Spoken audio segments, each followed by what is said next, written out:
وجهي ترجع. تفضل. ايش قاعد تسوي؟ قاعد اتابع.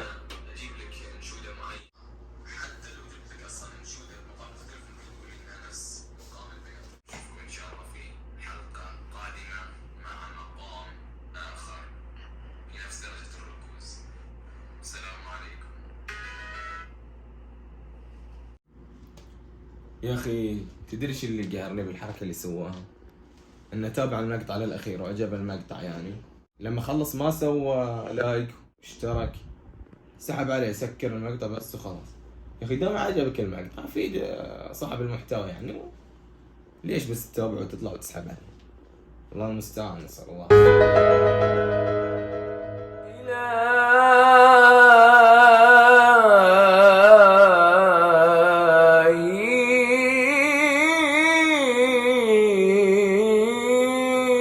عبدك الجاني أتاك. السلام عليكم ورحمة الله وبركاته. مقام آخر وهو مقام الصبا. هذا المقام ذو الطابع الحزين الرهيف الذي دائما فيه عاطفة قوية جدا. حزين، عندك معاناة، تريد أن ترثي شخصا معين، هناك شجن في قلبك تريد أن تعبر عنه. مقام الصبا أو مقام الشجن مقام حزين جدا، مرتبط بكل ما هو حزين، لا يمكن أن تسمعه في فرح وتحس أنه أجواء فرح. هذا المقام يستخدمه الكثير للرثاء. كان يسمى هذا المقام أيام العباسيين مقام بكاء الرجال. كانوا إذا يريدون أن يرثون أحدا في مجالس الأمراء كانوا يستخدمون مقام الصبا.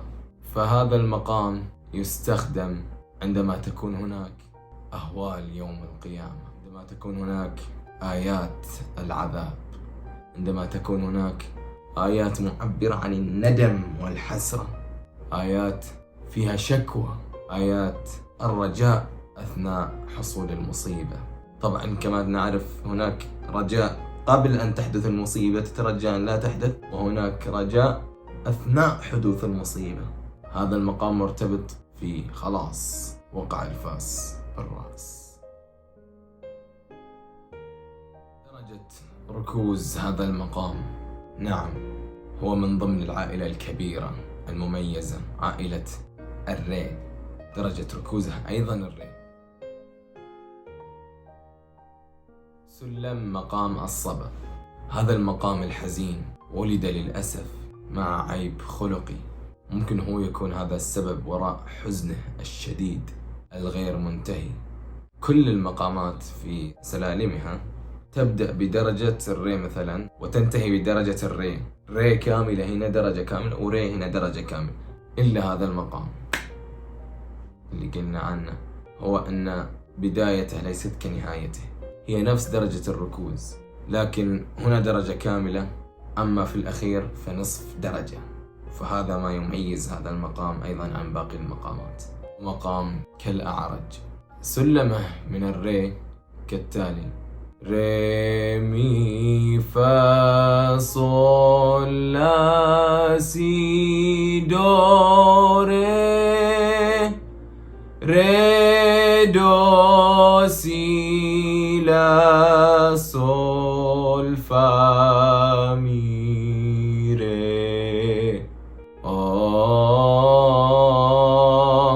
لو تلاحظ هنا الدرجات اللي ذكرناها، النصف بيمول موجود في المي مثل البيات مثل الحجاز. الصول السلالم الماضية ما تكلمت عن البيمول أو اللي هي انخفاض نصف درجة، قلنا النصف بيمول انخفاض ربع درجة فتكون الدرجة 3/4. البيمول هي انخفاض نصف، فأنت تجيب نصف الدرجة. فهنا راح أتكلم عن البيمول بسبب وجود العيب الخلقي اللي تكلمنا عنه في الصبا وهو في الري، لأنه شيء مميز. ولا في العادة البيمول صوتيا بالحبال الصوتية للبشر صعب انك تبينه، لكن هنا لأنه هو شيء مميز في الصبا راح نتكلم عنه، فهو انخفاض نصف درجة عن الدرجة الكاملة. مفاتيح الصبا، وما أدراك ما مفاتيح الصبا. طبعا مفاتيح الصبا أولا راح أجيب أبيات. يا رب إن عظمت ذنوبي كثرة، فقد علمت بأن عفوك أعظم، إن كان لا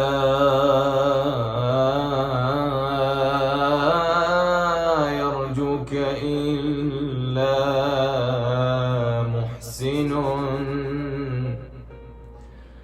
فبمن يلوذ ويستجير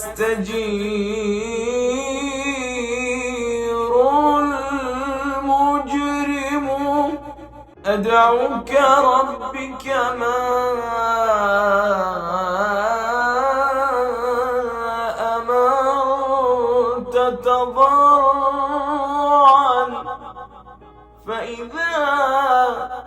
فإذا رددت يدي فمن ذا يرحم. هذا بالنسبة لأبيات.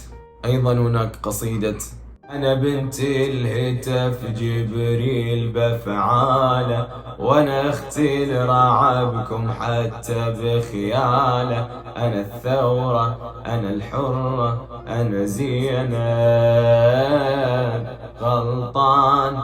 أما في الآيات القرآنية فقلنا عن استخداماتها تكون عن أهوال يوم القيامة، مثلا يوم يكون الناس كالفراش المبثوث. ونجيب أيضا سورة الماعون. أعوذ بالله من الشيطان الرجيم، بسم الله الرحمن الرحيم. أرأيت الذي يكذب بالدين، فذلك الذي يدع اليتيم، ولا يحض على طعام المسكين، فويل للمصلين الذين هم عن صلاتهم ساهون، الذين هم يراءون ويمنعون الماعون. هذا هو باختصار مقام الصبا. أتمنى أن تتضح لكم معالم هذا المقام والمعلومات التي تحتاجونها عنه، وأعطينا فكرة يعني جميلة إن شاء الله عنه، والأمور المهمة ركز عليها. لا تنسى التدريب لمدة أسبوع، ما يحتاج يعني كل حلقة راح أكررها. فنراكم إن شاء الله في حلقة أخرى مع مقام آخر. سنخرج هذه المرة إلى مقام ينافس الصبا في الحزن، وأرى بأن المقام التالي سيميل إليه الأغلب. نراكم إن شاء الله.